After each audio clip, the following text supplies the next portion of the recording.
Hello student, how are you. आज हम करा रहे हैं class 9 lines and angles NCERT की बुक से। एक्सरसाइज है 6.1। क्वेश्चन नंबर 1 देखिए, find the value of x and y and then show that AB parallel CD।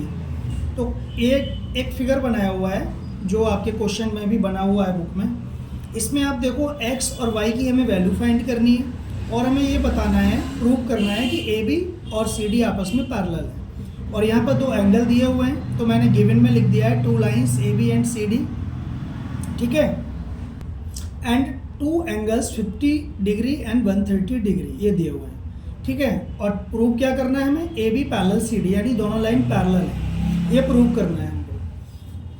तो देखो बच्चों, आपको ये देखो कि ये x और y आपस में कैसे एंगल है।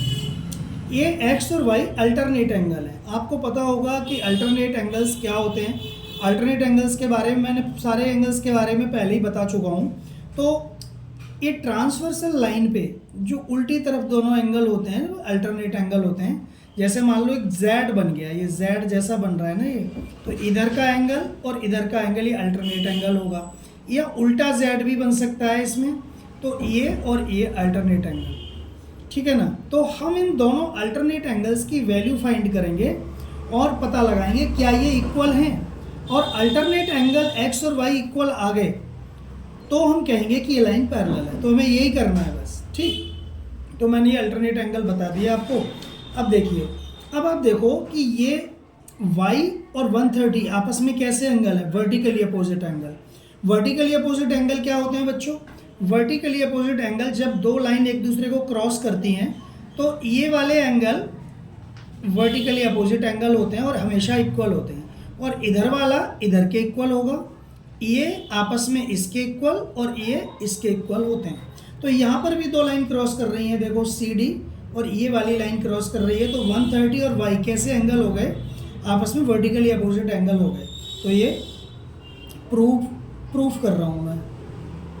तो यहाँ लिख दो y equal to 130 degree vertically opposite angle, ऐसे शॉर्ट में लिख सकते हैं आप, ठीक है ना। y इक्वल टू 130 डिग्री आ गया आपका, तो 130 डिग्री आ गया। अब हम x निकालेंगे।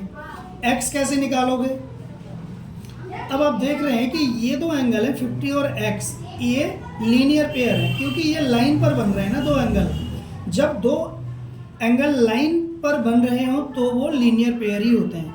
तो यहाँ पर 50 plus x equal to 180, linear pair का सम 180 होता है। तो यहाँ लिख दो लीनियर पेयर LP, ठीक, लीनियर पेयर लिख दिया।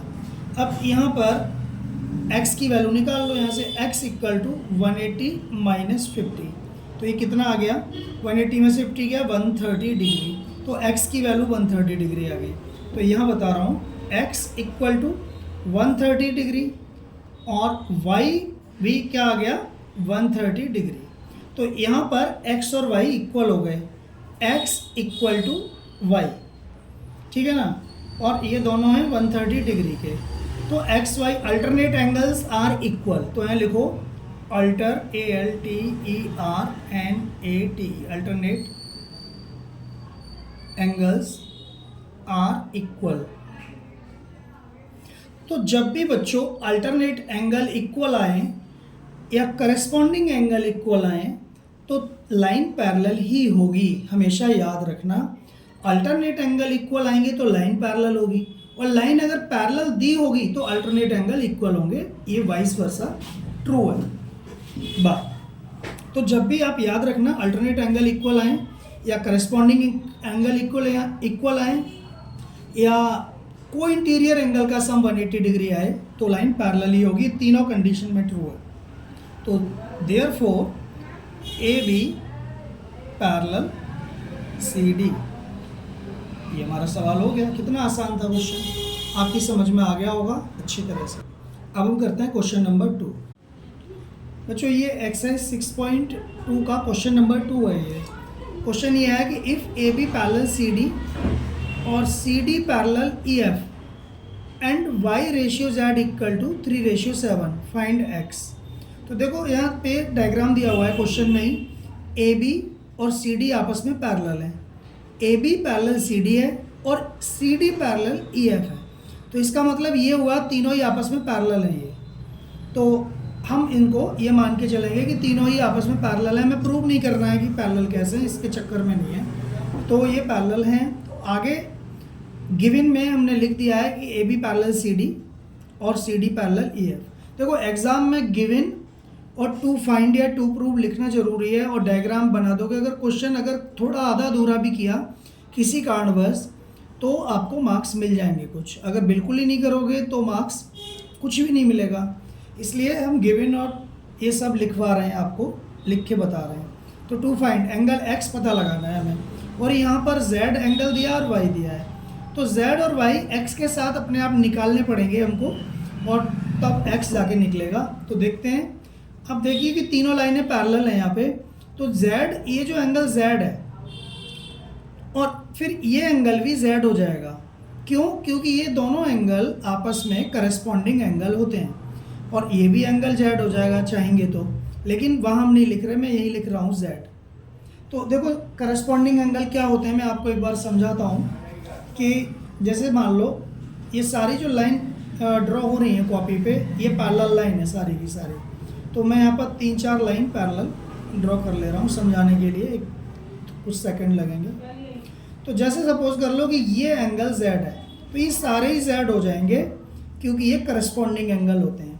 किसी भी ट्रांसवर्सल लाइन के एक ही ओर बने हुए, ऊपर की साइड में बने हुए एंगल या नीचे की साइड में बने हुए एंगल करस्पॉन्डिंग एंगल होते हैं। ऐसे ही ये भी करस्पॉन्डिंग हो जाएंगे और नीचे के सारे नीचे के लोग तो वो आपस में करस्पॉन्डिंग है और करस्पॉन्डिंग एंगल्स इक्वल होते हैं यदि लाइन पैरेलल है तो यहाँ भी अगर ये z है तो ये भी करस्पॉन्डिंग एंगल होगा और करस्पॉन्डिंग एंगल्स आर इक्वल। तो हमें सॉल्यूशन लिखना है तो हम डायरेक्ट लिख रहे हैं y। अब आपस में ये देखो कि y और z क्या हो गए। फिर जब ये z है तो ये z हो गया और y और z आपस में क्या हो गए, ये बच्चे होंगे लीनियर पेयर। क्योंकि एक लाइन पर जब दो एंगल बनते हैं तो वो लीनियर पेयर होता है और उनका सम होता है 180 डिग्री। तो यहाँ पे लिख दो y। चलिए अभी मत लिखो, यहाँ पे ये काम करते हैं। यहाँ पे देखो y लिखो, यहाँ पे late y equal to 3x और z इक्वल टू 7x। ये हमें जब भी रेशियो दिए हों तो हमें x लेट करना पड़ेगा, ठीक है। अब यहाँ पर अब लिख लो y, ये दोनों आपस में लीनियर पेयर हैं तो y plus z equal to 180 degree. यहाँ लिख दो लीनियर पेयर, शॉर्ट में LP लिख देते हैं। तो y की वैल्यू क्या है 3x प्लस z की वैल्यू क्या है 7x इक्वल टू 180। यहाँ से x की वैल्यू फाइंड करेंगे हम। तो 3x और 7x 10x इक्वल टू 180। तो x इक्वल टू 180 अपॉन 10, तो ये 18 आ गया, x की वैल्यू 18 आ गई। तो यहाँ पर हमको z की वैल्यू y और z दोनों की निकाल लो, चलो कोई दिक्कत नहीं है। अब तो जो y है वो 3x है, तो y इक्वल टू 3x। तो 3 इंटू एक्स की वैल्यू क्या थी 18 3 जा 54। तो ये 54 डिग्री हो गया y। और z कितना हो गया, z कितना है 7x है। तो 7 इंटू 18, x की वैल्यू 18 है तो इसका मल्टीप्लाई हो जाएगा,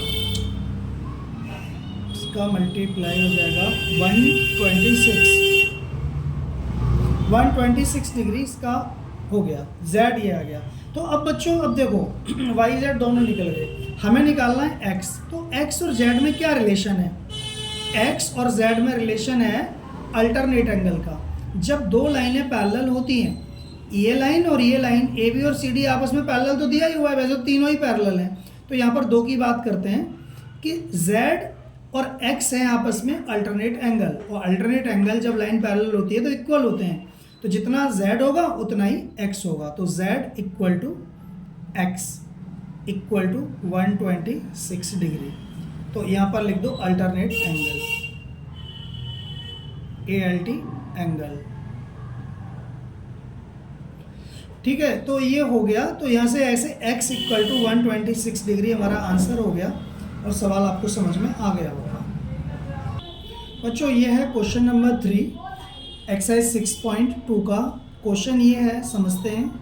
if AB parallel CD, AB और CD पैरेलल गिवन है आपको। EF परपेंडिकुलर CD, ये परपेंडिकुलर का साइन होता है उल्टा T। EF perpendicular CD। अब EF परपेंडिकुलर CD, यानी ये लाइन 90 डिग्री का एंगल बना रही है CD पे, तो 90 डिग्री का एंगल ये है, ठीक। और एंगल GED 126 दिया हुआ है। GED ये पूरा एंगल यहाँ से यहाँ तक, ये वाला तो 90 है ही, मैं इस वाले की बात कर रहा हूँ, इस वाले GED, ये पूरा एंगल 90 से बड़ा है ना, तो ये 126 डिग्री है और इतना 90 है,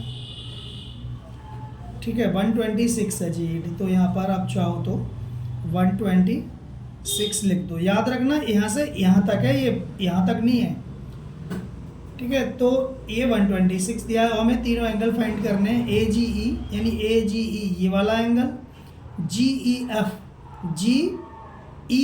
ये वाला पतला सा एंगल, और FGE ये वाला एंगल। तो अब बहुत आसान क्वेश्चन है, बस लाइन पैरेलल दी हुई है, इसी से हो जाएगा, और एक एंगल ये दिया हुआ है तो इससे हो जाएगा। अब आप एक चीज़ देखो बच्चों कि आपको GED 126 दिया है, तो आप सबसे पहले एंगल निकालोगे FEG या GEF, ये वाला एंगल सबसे इजी निकल जाएगा। क्यों? यहाँ से यहाँ तक 126 है और यहाँ से ये पूरा 90 है, तो 126 में से 90 हटा दो, तो 126 में से 90 36 डिग्री हो जाएगा। तो ये क्वेश्चन, इसका आंसर हो जाएगा 36। तो यहाँ पे गिवन वगैरह में कुछ नहीं लिख रहा, सॉल्यूशन ही कर दे रहा हूँ क्वेश्चन का। गिवन में तो जो क्वेश्चन में होता है वो गिवन होता है, चलो गिवन वगैरह मैं लिख दे रहा हूँ। तो वो जो मैंने गिवन में लिख दिया, जो भी दिया हुआ था, AB parallel CD, EF perpendicular CD और एंगल GED 126, ठीक है। और हमें फाइंड ये एंगल करने हैं। सॉल्यूशन में देख लो, तो मैंने सॉल्यूशन में डायरेक्ट लिख दे रहा हूँ एंगल। सबसे पहले हम GEF निकालेंगे, GEF ये वाला, तो angle GEF equal to 126 minus 90। ये बात समझ में आ गई आपको कैसे? 126 में से अगर इतने में से इतना निकाल दो तो यही तो बचेगा। आप करके देखिए इमेजिन कि इस में से, इस टुकड़े में से इतना टुकड़ा खा जाओ तो यही तो बचेगा। तो ये कितना हो गया? 36 डिग्री हमारा आंसर हो गया ये। इसमें कोई रीज़न नहीं लिखना है, डायरेक्ट हो गया। अब फर्स्ट, ये सेकंड वाला है। अब ये AGE देखो, AGE, अब आप देखो इसमें कोई अल्टरनेट एंगल बन रहा है कि नहीं? तो बन रहा है। ये वाला AGE इक्वल है GED के। अगर इस लाइन को 1 मिनट हटा दो तो ये फिगर ऐसा बन जाएगा, ऐसा। तो ये जेड सा बन गया, बिगड़ा हुआ जेड। तो ये वाला बिगड़ा हुआ जेड, तो ये एंगल और ये एंगल इक्वल होंगे। तो इस तरह से ये अल्टरनेट एंगल है। तो यहाँ पे लिखो angle AGE equal to angle GED।